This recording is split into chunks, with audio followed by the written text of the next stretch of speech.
pray for your healing. The circumstances will change.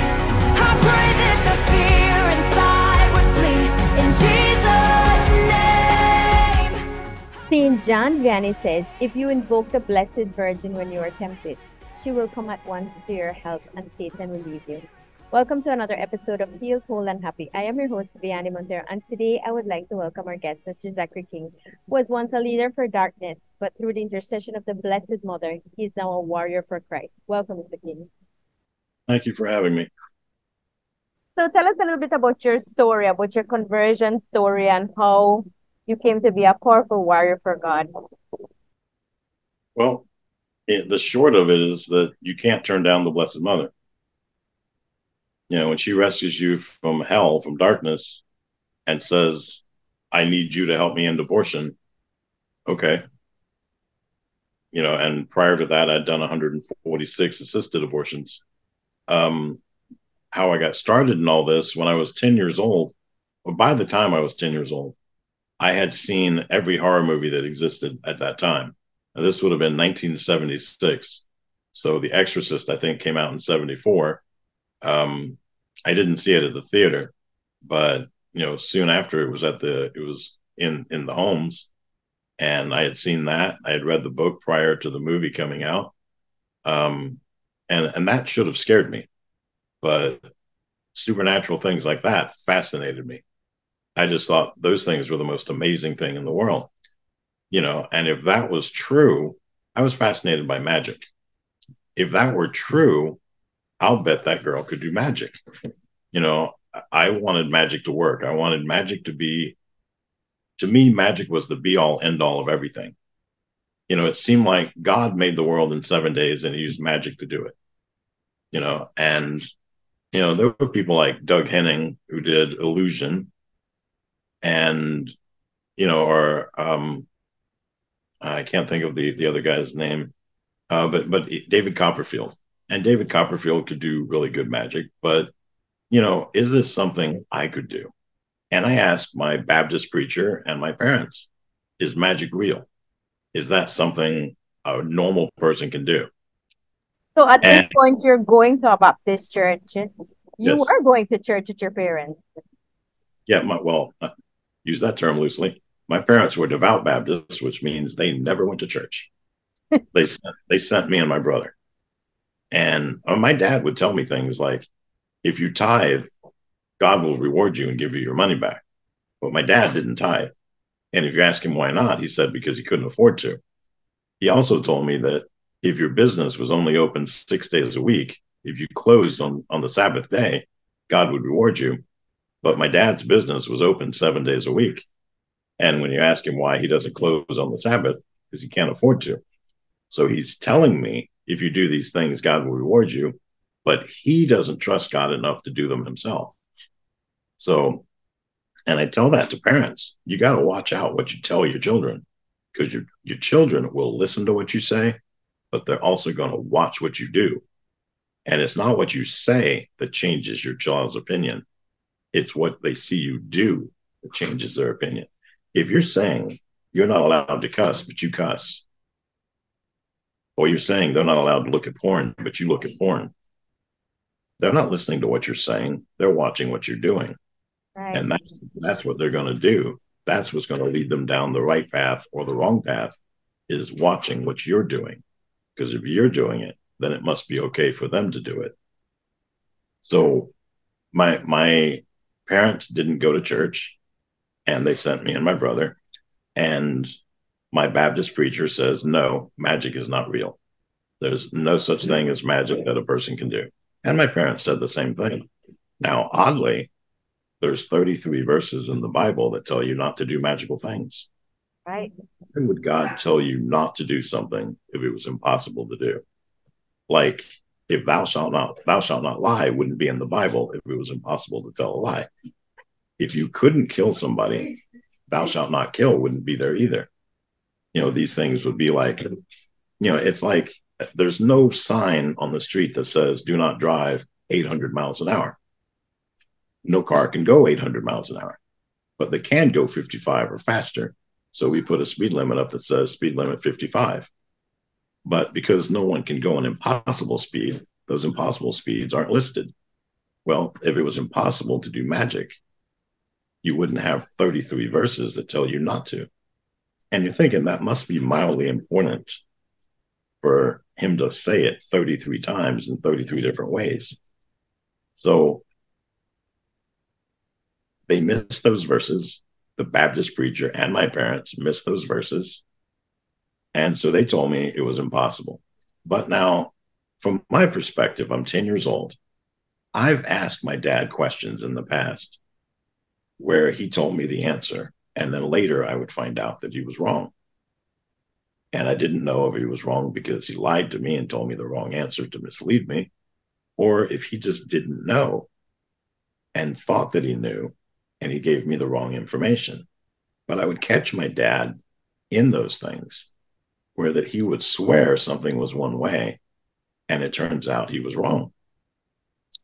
So knowing that, I thought maybe he's wrong about magic also. Maybe magic does work. Maybe I can find out. So, at the time as that, I'm also like my first day in school was in the 5th grade. And this kid came up to me and he said, meet me in the bathroom at the first break. Okay. Now, we don't have the internet back then. There's no internet. There's no place you can go and find out that if somebody says, meet me in the bathroom, you should have a little pause. Why is somebody wanting me to go to the bathroom? What could happen to me if I go to the bathroom? I have no idea. My parents haven't taught me about bad touch or don't let somebody do this to you or do that to you. So I'm not knowing that something bad could have happened to me. I'm pretty innocent and naive at this point. And at 10:20 in the morning, which is the first break, I went in the bathroom and there were about 49 other kids in there. The bathroom was packed, boys and girls in the same bathroom. And he says, we're going to turn the lights out and chant a phrase about Bloody Mary. And if you do it right, and we're like, what do you mean if you do it right? She goes, if you say the right phrase, and we're going to say it 11 times, the spirit of a burn victim will show up in the mirror. So this is your Okay. first encounter with magic. Yeah, well, I don't know this is magic, though. I don't know that this is an actual magic spell. To me, it's a game. We're gonna play this game. We're gonna play it. If you do it right, spirit of a burn victim will show up. Now, to make a magic spell happen, or to make it a magic spell, you have to have repetition, intention, and demonic presence. So us saying it over and over again is repetition. We all want to see the face in the mirror. That's intention. And if there's a demon there, the face will show up. So we all chant the phrase 11 times. All the lights are out. There's no way for anything to show up in the mirror and us see it. But sure enough, this face shows up. It's a darkened face. It looks like it's been burnt in a fire. There's skin hanging off the upper lips that stretch down to the bottom lips, and you're showing all of its snarled teeth underneath. And all 50 kids see that face, and 49 of those 50 kids bolt from the bathroom. One child, he's an idiot. I call him an idiot because it's me. Stayed in the bathroom looking at that thinking, I did that. I made that face appear. I chanted that 11 times. I did it right. I made that face come up. That is the coolest thing ever. Now, remember that I'm 10 years old. And at 10 years old, you are not the sharpest tack in the box. That mirror that I'm looking at is not some far off distant land. There's not some hidden world that I've tapped into and I found the burn victim. There's not a room behind the mirror and I'm seeing the door into that other room. If I'm seeing somebody in the mirror, he's standing next to me. So the demon is standing next to me, his reflections in the mirror, but I'm not smart enough to pick up on that.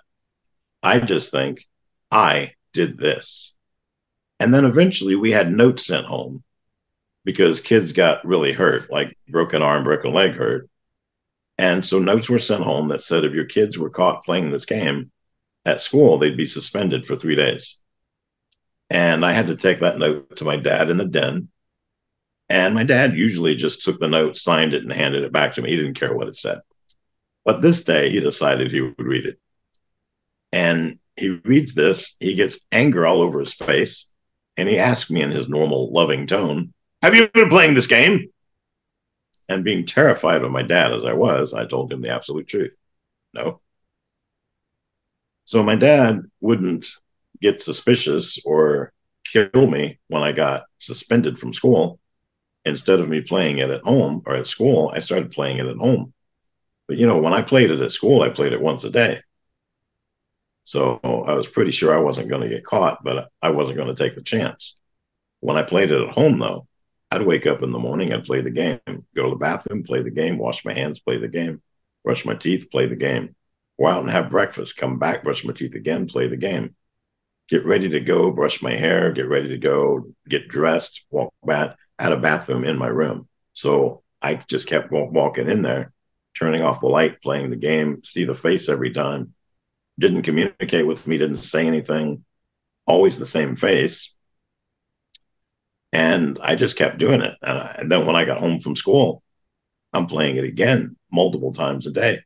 I finished my homework. I'm in that bathroom there's nobody home. It's me and my brother that are home. My brother's got his own bathroom. He's not watching what I'm doing. And so I'm in this bathroom. I'm playing the game 50 times a day. And every time I do it, I get results. And I'm thinking this is the coolest thing in the world. Then I'm also playing every weekend. I'm playing Dungeons and Dragons. That also came out in 74. And all the older kids play it. And I'm just having the biggest time with that. I love that game. It's a math-based role-playing game. It's like you pick out a character, you make your character, you roll a 20-sided die to make your character. And then you go on these campaigns where you're going to play a game where you have to use your imagination. And sometimes even you're dressed like your character. And you can play the game in a room. And then everybody in the room decides what their character is. You have a dungeon master. The dungeon master will roll a 20-sided die. And if you get a 15 or higher, then whatever it is you're trying to do, incrementally, the higher that score, the better your chances are of what you're trying to do works. So if I roll a 15 or higher and I'm trying to get light in a cave that's totally dark, if I get the 15, I'll get a spark of a light on my torch. But if I get a 20, I'll light up the entire cave. So when I'm doing that, my magic is flawless. My magic is always 15, 16, 17, 18, 19, or 20. Now, I could roll for anything else. We're walking through the woods and we're looking for food, and somebody rolls for food and we get a 5. Well, we're not eating today, or we roll again for something else. You're rolling for a comfortable place to sleep, and you roll and you get a 10. Well, we're going to be sleeping on rocks tonight. Whatever you roll for, you may or may not get your wish. But when I roll for magic, I roll 15 to 20 every time. Now, rolling for dice, rolling a die to do a magic spell, that's not a magic spell. But every time I play the wizard or the sorcerer, my rolls are always 15 to 20. When I play for anything else, I roll less. I could even experiment with it. This is what convinced me. We were about to roll for something, and I said, I'm the magician right now. I'm the wizard. And they said, well, you didn't say you were the wizard. I'm the wizard. And I was about to roll as just a normal guy. And then I switched it up in the game and said, I'm the wizard. Roll me. I'm doing a magic spell for this. And they rolled it, and I hit a 17. And I knew that if I'd been the regular guy, I'd have gotten a lot less, and we wouldn't have gotten what I wanted. So somehow, this is making my magic come to life. Somehow, I'm able to do this and get higher scores and have my magic spell always work in the game. But I'm recognizing that's not real magic. I have to test to see, can I make magic work? Now, I'm making this face appear in the mirror. I'm playing D&D. It always works there. What if I could do a magic spell in real life? Could I make this work in real life? And so I've gone to the library. I know all the books that you're not supposed to look at. I know where all of those are. And included in that list is magic books. And so I go and I find books on magic and I do a magic spell for money. Now, I analyzed it first because I thought, what kind of magic spell should I do? Like, I don't like my pop quiz that happens every Friday, but I don't want to hurt my teacher because let's say I hurt the teacher and she has to leave. Well, they're going to replace her with somebody. And what if they replace her with somebody worse than her? Now I've just messed up. So I also don't like my PE coach. I'm a fat little nerdy kid. I hate PE. But what if I hurt the coach and he's got to leave school and they replace him with another coach that's a bigger sadist than he is? But I don't want to do that either. You don't want to harm people. You just want to get certain things from it. Right. I want to experience something that's good for me, but nothing that's bad for you.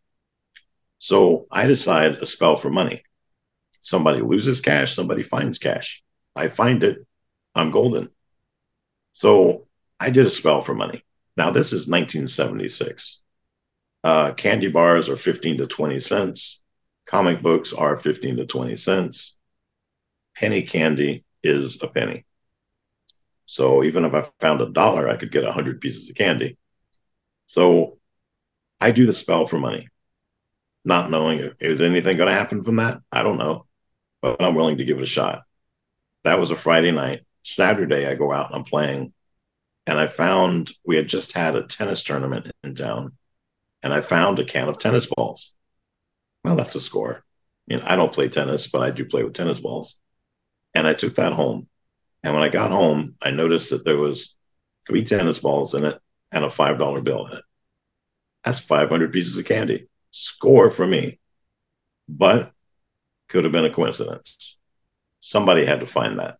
I just happened to be the one that found it. So the next Friday, I do the spell again. And I'm walking on the side of the road. And I look down, and in the grass is a $10 bill. 8 days, $15. This is not bad. And if you look at it from my perspective, that's 1,500 pieces of candy. That's enough candy to last a couple of years. And this is pretty good. But again, that could have been a coincidence. Lots of people walk by this way, and people were walking in front of me and behind me. Either group, if I hadn't looked down, somebody would have seen it. Just happened to be me. So the next week, on Friday, I did this spell in my bathroom. And I was halfway into the spell when I did the Bloody Mary chant. And when the face appeared, I held up cash and showed it the candles and the knife and the parchment so we can see I'm doing a spell for money. I don't know what this is in the mirror, but what if it's a power that I can harness? And I can make him show up. Can I make him do anything else? Can I make him find me money? So I finish out my spell. And then the next day I go out and I'm playing in a large unpaved parking lot. It's one of my favorite places to go play. And I'm playing in this parking lot and something shiny catches my eye. And I run off to see what that is. When I get there, there's nothing shiny there. But there's what looks like Monopoly money rolled up tight in rubber bands. So I put that in my pocket and I go about playing. And then at the end of the night, everybody's had their baths. Everybody's in their pajamas. Everybody's in their bed, getting ready to go to sleep. And I'm in my room, my light's out, the sheet's up over my head, and I've got a flashlight in my mouth, and I'm unraveling these rubber bands. So I want to see what this treasure is that I found. Well, it looked like Monopoly money because I'd never seen a $100 bill. And when I unraveled all of them, I had 10 $100 bills. That's 1976. Everything I want is dirt cheap, and I've got $1,000. Now, to put that in perspective for you, In the United States in 1976, $1,000 is worth $7,850 now. Wow, it's a lot. Yeah, it's like winning Powerball to me. We didn't have Powerball back then, but it was like that to me. I mean, the things that were important to me were rock albums, some clothes. I love shoes. I was a shoe horse back then, and I love clothes. And I had a closet that in my house now, my closet would probably be the size of my living room. And my parents kept some of their clothes in my closet. My brother kept some of his stuff in my closet. And I could put stuff in my closet, and my parents would never know that they didn't buy it.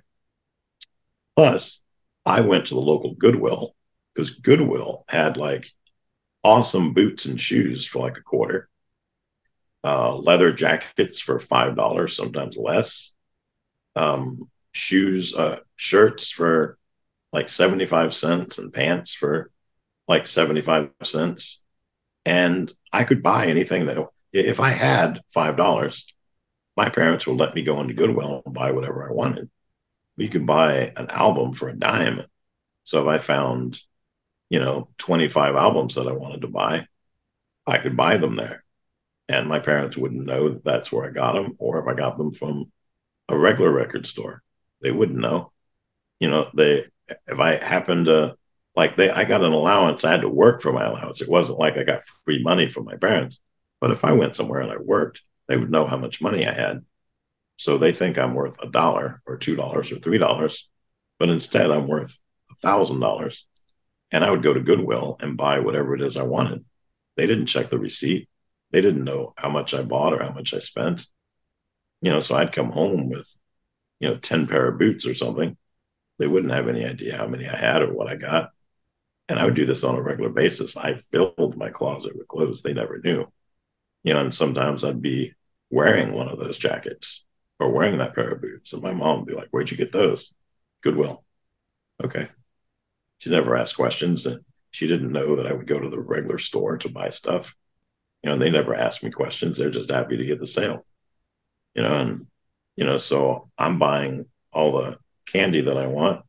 I'm buying full pie or a cake from the store, or, go out to eat at restaurants. And my parents, I'd come home and I'm not hungry.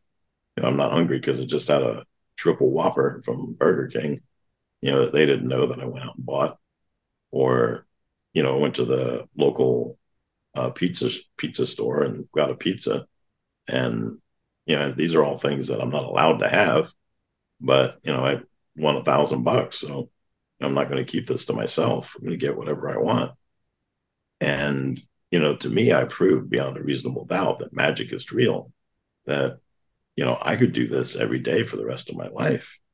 If I did this every day for a year, I could buy a Lamborghini Countach, which was my car that I wanted my whole life. Lamborghini Countach was like the hottest car in the world. Or let's say I just did it for 3 years and never spent any of it, I'd be a millionaire. And yes, eventually I might have to tell my dad, by the way, that magic stuff you said was fake. I did it. Now I'm a millionaire. But figure $1 million back then would have been worth almost $8 million now. So $1 million would have bought a lot of stuff. And I even started, I was a little entrepreneur when I was a kid. All my friends saw that suddenly I have everything that I want. How do you do that?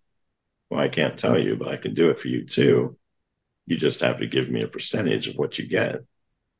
And so I did that deal with some kids. I would do something for them, and then they would have to give me a portion of what they got. So now you're doing magic for your friends. I'm doing magic for my friends, but they don't really realize that it's magic. They don't know what I'm doing. They So just we're know. in 1976. This is still 1976, right? Where Yes, do you get all of these magic spells? all of them are in a book at the library. And Just go to the library.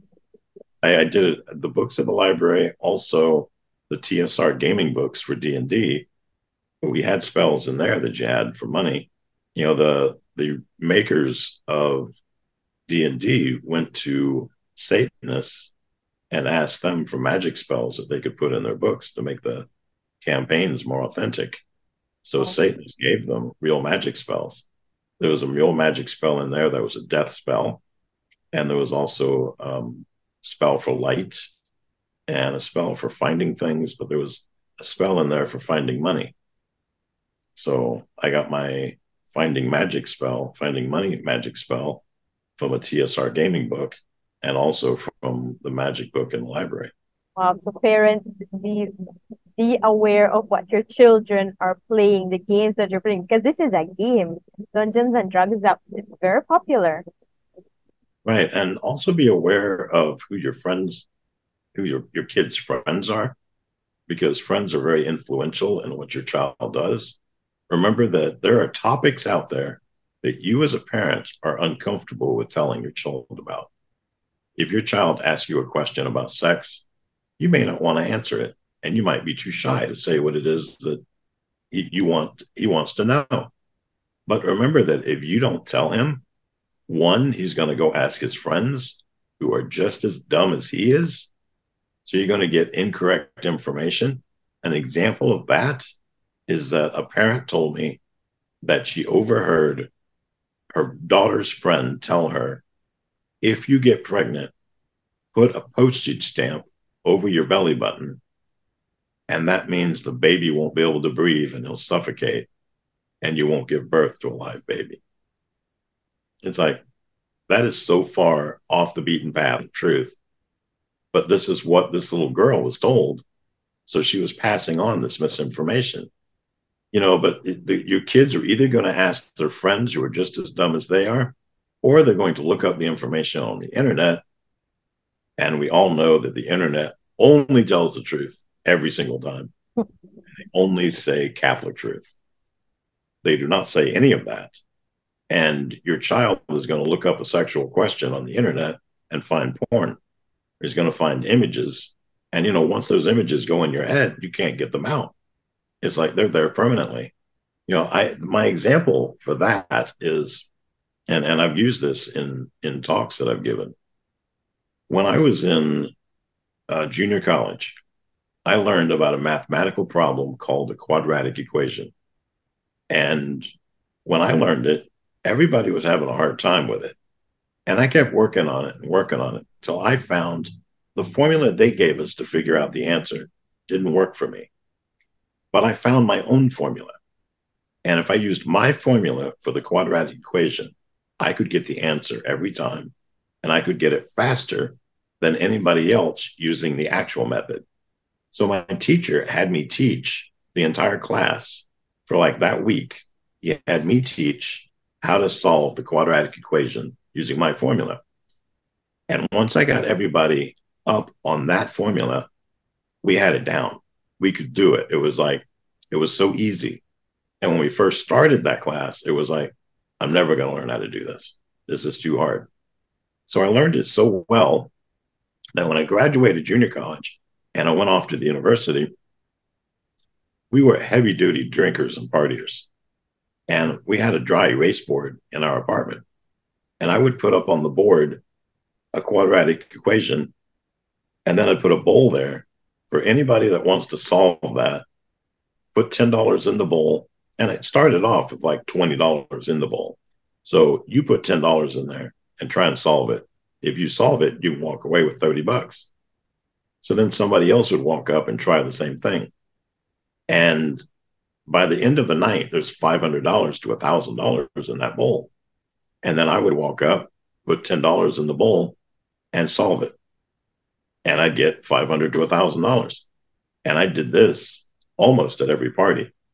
So every week, practically, I'm getting around $500. And I'm pretty happy with the results. Everyone else is hammered drunk.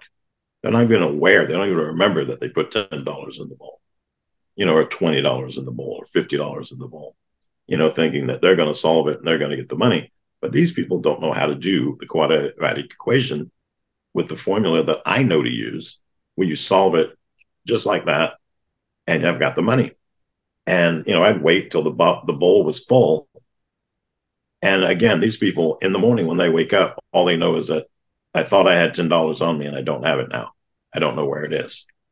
And it's like, you don't remember playing this game? I don't know what you're talking about. So I'm doing that every week. Now, let's fast forward. I graduated in 92. It's now 2023. So I graduated 31 years ago.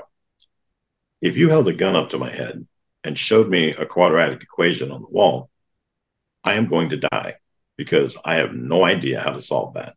I don't remember my formula. I don't remember the real formula. And quadratic equation on the wall to me almost looks like a different language. I don't know what you're trying to solve for, and I don't know how to solve it. I don't know what it's asking. I don't know what I'm supposed to do. I have no idea. But remember, this was the way that I used to make $500 a week when I was in college. That was just 31 years ago. Now, I can't remember the quadratic equation. But do you know what I can remember? The first image of porn I saw when I was 7 years old. I can remember that, but I can't remember a method that I used to earn $500 a week on when I was in university. That was my favorite math formula of all time. Can't remember the math formula. Can easily remember the porn. It's going to stay with you. When your child discovers porn, when they were trying to ask you where do babies come from, where you could have just as easily answered the question, you've got to give them your Catholic perspective on everything, no matter how hard it is for you to do it, or they're going to find the answer elsewhere, and it's not going to be your answer. Right.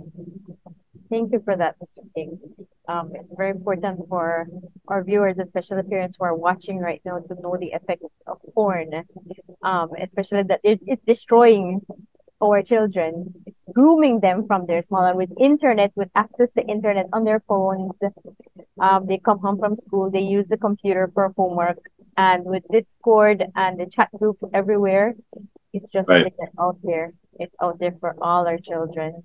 So that's something to be aware of. So let's get back now to your story. So and I'm realizing, like I said, that this is something I can do every day for the rest of my life. Had I tried those 3 spells and none of them worked, I would have never tried another magic spell, and I would have thought magic was a waste of time, and this isn't something I can do. And my parents and the Baptist preacher were right. But I proved that I know something that adults don't know, and knowledge is power. And I know something that no adult knows works. To me, I'm on top of the world. I'm king of the world. I can do this every day for the rest of my life. And I don't have to worry about getting a job when I turn 18. I can just do this. I'll be able to buy my house and my car and everything with just being able to do this, which I thought was super cool. Then when I was 11 years old, I had gone in my school. When the buzzer goes off, you have 3 minutes to make it to your next class.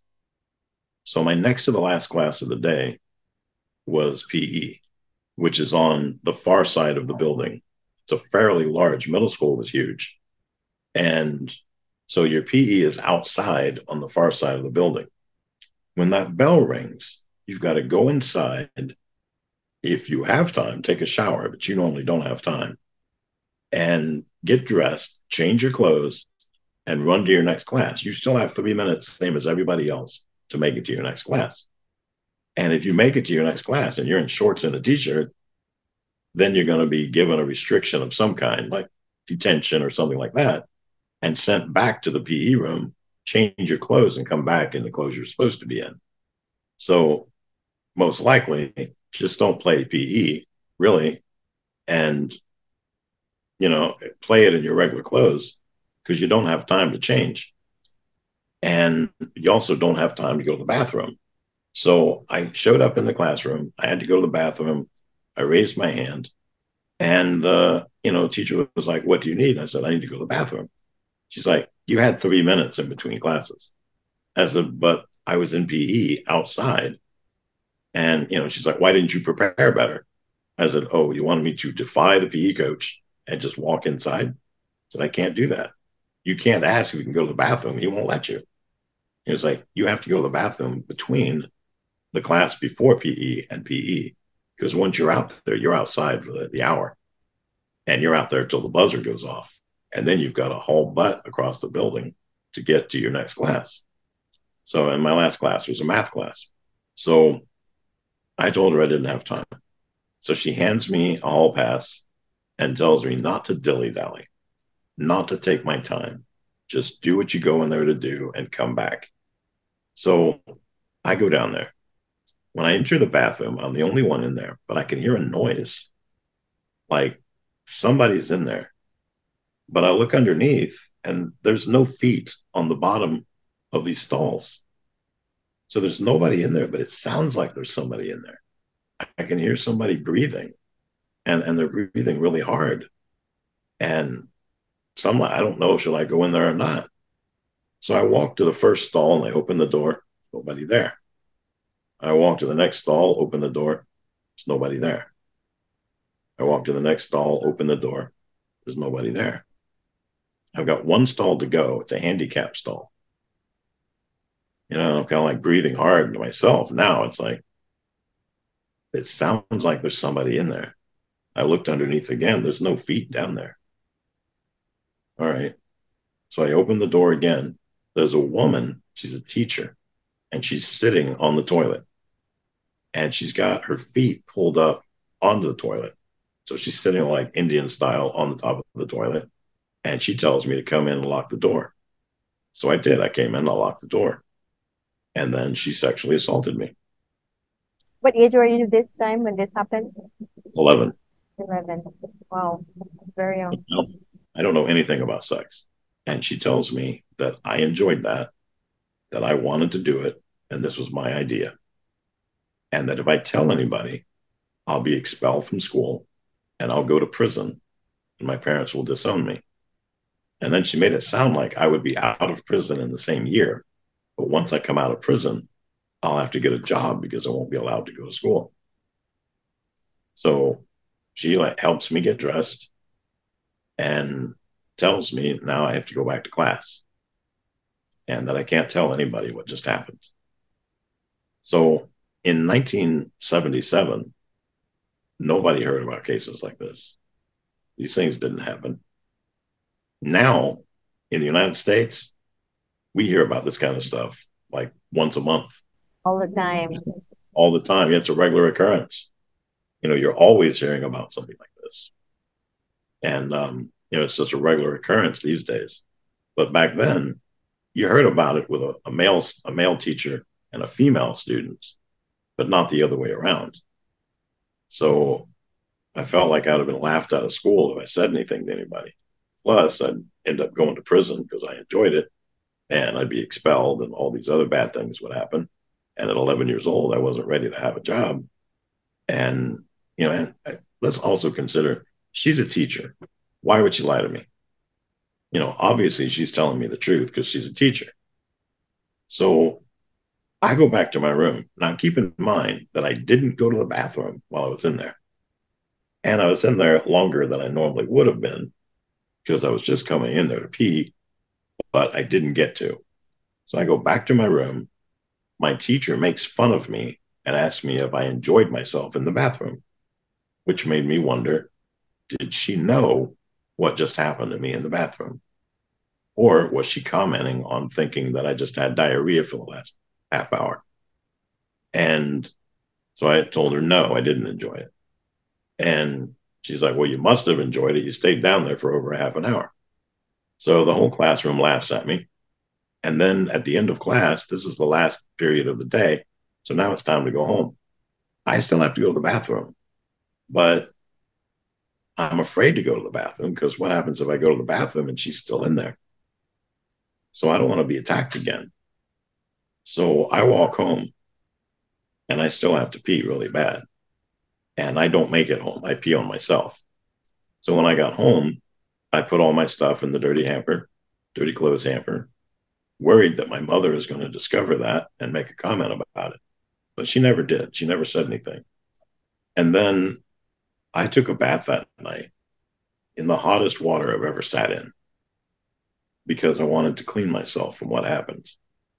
And it felt like it wasn't hot enough. I didn't clean enough. And I scrubbed myself practically raw, trying to get that feeling of dirtiness off me. And at the end of that night, I sat about, what can I do to get clean? And the next night I did it again. And I made the water practically too hot to get in, but I still did it. And it felt like I was cleaning myself, but also almost like punishing myself for what I did. And that didn't work. There was a while that I considered drinking bleach, and it wasn't to kill myself. It was so that I could clean myself from inside, because bleach cleans everything. And maybe it would clean me inside, clean my soul. But then I saw articles where people had drunk bleach to kill themselves. So it kills you. I'm not looking to die. I just want to clean myself. So bleach wasn't an option. And I couldn't scrub myself hard enough on the outside to get this feeling of dirtiness to go away. But what I could do to make myself feel better was do more magic. So when I did magic, I was 10 foot tall and bulletproof. Like that gave you some sort of power, some sort of control. Right. Because you were totally helpless in that situation. But no, magic gives you control. Right. So magic is making me feel better. So I totally dove more into magic, reading everything I could find on magic, the philosophy of magic. I found a book written by Aleister Crowley, and I found on Thelema, and I found other philosophy books that dealt with things like magic. So I was reading all of those, and some of it was over my head, but I was trying my best to embrace the philosophy of what they were teaching. And some of it I wasn't smart enough to grasp, but I was still reading it. It wasn't stopping me. Just because I couldn't understand it didn't stop me from not reading it. I was determined to grasp it and to understand what it is they're trying to tell me. When I was 12 years old, there was this kid that used to play D&D with us when I was 10. And he stopped hanging around us. Went back when I was 10. He stopped hanging around us. He stopped going to school. He stopped going to church. So we thought he moved because he wasn't with us anymore. Suddenly, when I was 12, this kid shows back up. Now, he's a satanic recruiter, but I didn't know that. I just knew that he showed back up, and he said that he'd been being homeschooled. His parents took him out of school, but he never moved away. He's been there the whole time, and that he's been playing D&D with this other group who also thinks magic is real. Well, I was kind of insulted because I was like, you stopped playing with me for no reason. Like, you just turned your back on us, all your friends, so you could play with these other people. He was like, well, my parents didn't want me to. They thought that I should just stick to this one group and not split my time up between the two groups. So I had to give you guys up so I could play with them. It's like, why is it okay to play with us now? He's like, I don't know. They said that now I'm allowed to. Now, the reason he's now allowed to is because now he's grasped that he's a recruiter. And before, he was in the same satanic coven, but he couldn't recruit anybody. He didn't know how. Now that he's 12 years old, he knows what he has to do. But again, that would have been lost on me at 12. Like, I'm now a satanic recruiter. Okay, what's that mean? I wouldn't have known then. So he told me. And it was his parents grooming him to be this way? Yes. Okay. So he's growing up in this family.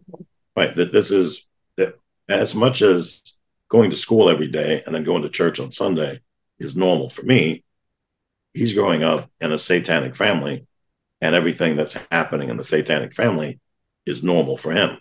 That this is not out of the ordinary for him. At my house, you could have 3 meals a day or a snack if my mom was in a good mood. But over there, if you wanted to live on potato chips and Snicker bars all day, you could do that. They had a room. It was like a pantry that was full of like 75 different boxes of candy bars. You could just go in there and pick whatever you wanted. Yeah, and you don't have to pick 10 bars all at once. You can go in that room anytime you want. There's no limit to how much you can eat. If you want to eat 25 candy bars in a day and not get sick, as long as you can eat it and not get sick, eat as much as you want. If you want potato chips, that's fine. Live on potato chips. What do you want for dinner? Pizza. During my life with my parents, I think maybe we had 5 pizzas in 18 years. I'm thinking it's really closer to 3. Pizza was not on my parents' agenda. That wasn't something they wanted. I'm mystified at kids today. They tell their parents what they want to eat at night. And my dad would have told me to go to bed. I've been going to bed without food. You didn't get to eat what you wanted to eat. You got to eat what they were fixing. Right. And that was, which is normal in most households with parents trying to raise their children. That is normal in most households. You get to eat what we eat. We don't spoil you. Right. In my family, there was no exception. You were eating what the parents eat. And if you decide that you don't like that, you don't want to eat that, well, you can go to bed now. It blows my mind now. Kids are like, oh no, I don't want to eat that. And they're given an option. Oh, well, here, what do you want to eat? Well, what is that? I didn't grow up with that. Many of us didn't. But in this age now, yes, kids are privileged. This is now the norm, and well, kids also now, they grew up with COVID. So now it's like, oh, somebody coughed. I can't go now. I can't go to their house. Can't leave the house. And it's like, really? We used to have smallpox parties. Somebody's got smallpox. Bring all the kids over. Now everybody's got it. And now you'll be immune to it if it happens again. Or the flu comes out and it's like, oh, he's got the flu. So, it's like, can Tommy come out and play? He's got the flu. Oh, so what? And then you'd all get together. You'd all catch the flu. So what? No big deal. Everybody's sick for a week and then we get over it. Right. Now it's like, oh, he's got the flu. Run and hide. What's wrong with people? The kids are so scared of a little germ or catching something or, anything's going to come out now. It's going to kill the kids because they don't have the immune system to do it. When we were kids, we were like immune to everything. People now are scared of dirt, and it's such a sad world we're living in just for the basic things of, that it's amazing to me that parents today like shelter their children from everything like that. Yet, 90% of the kids under the age of 15 have seen porn? What are you sheltering them from? But you're not sheltering them from what's important. There's parents that will not take their children to church because they don't want them to hear the Bible stories because they're too gross or they're too violent or there's not enough peace and love in the book of the Bible. So they're not going to have their children read garbage like that. But then they'll give their child Harry Potter. Yes. There's a book out that it's the official Harry Potter spell book. And it has all the spells, like 240 spells of all the spells of Harry Potter. And how to say them, the incantations and what they're for. And there's another book of spells, and all these are for children. It's a children's book of spell books. It's children's spells, and it says not just how to do the spells, but it tells you the names of demons, what they're good for, songs you can write to them, homage that you can pay to them, and what spells you should do to use this particular demon. And these are sold in the children's section. And parents, a lot of them, see nothing wrong with buying this. And this is Catholics. Catholics will do this. Think this is fun. I'm teaching my child something. It's like you're teaching them how to go to hell. Like, what's wrong with you?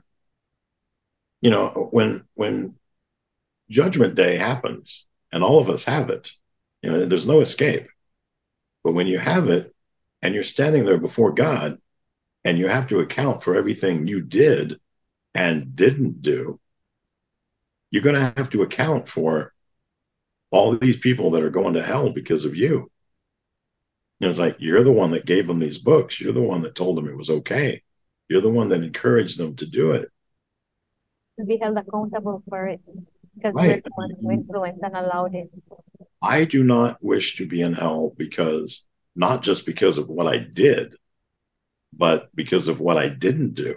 I've told people in my talks, when you see somebody heading towards a cliff and you know they're going to step off that and die, you need to tell them what they're doing, where they're headed. Now, if you tell them and they choose to ignore you, and they're just like, I want to step off the cliff, I want to die, I want to go that route, that's on them.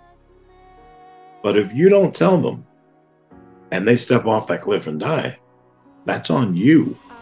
And now you're accountable for what happened to that person. And if you're thinking, well, who's going to step off a cliff? An alcoholic that doesn't realize that that's a sin. A drug addict that doesn't know that that's a sin. Indulgence of things like that is sinful. We only have a few minutes more. So we'll have to have another one to continue to reach a part of your conversion. I can't wait to reach that part. I pray for your healing.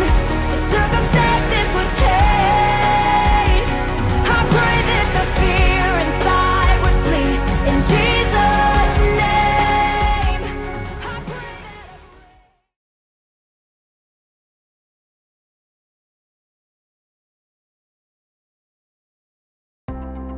Every project has to start somewhere, and Brothers Habet's got you covered. We're the place for professionals because we understand success is built on quality and reliability. For the do-it-yourselfers seeking quality tools and materials to bring their out-of-the-box ideas to life, our paint department offers a kaleidoscope of hues to those looking to express their unique style. And for those seeking the perfect touch of elegance for their homes, we offer a curated collection of household fixtures and furnishings that caters to every taste. But what sets Brothers Habet apart is our exceptional customer service. Our employees go above and beyond to ensure that every customer's needs are met. We're here to see you through your building journey. Visit Brothers Habet and get started today. Or call or WhatsApp us for a quote. See you soon! If you've been considering purchasing real estate in Belize or perhaps just making an investment for future retirement plans, if so, then Matos Real Estate Limited, Belize's trusted real estate firm, can assist you with the acquisition of Belize's finest real estate available in the market. Centrally located in Belize City, Matos Real Estate Limited is full-service real estate company dedicating itself in the sale of commercial and residential properties, island properties, developed farmland, acreages, seafront and seaview properties. Their focus is not just within Belize City. They also represent Belize real estate in the various districts and villages of the country. Contact them at 615-5886. 615-5886.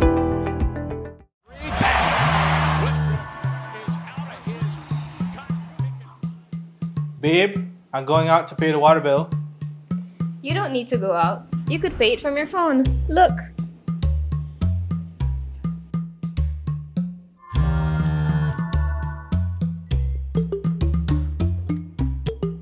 Babe, the credit card bill. I'll go pay it. You can also pay it with your phone.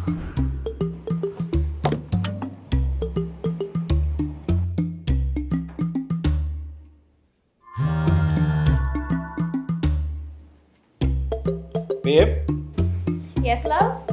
I need to go deposit the baby service pay. You really want to go out, don't you? It's okay. I will make the transfer and you go play ball. With Atlantic Bank Mobile, your personal banking experience is easier and more convenient.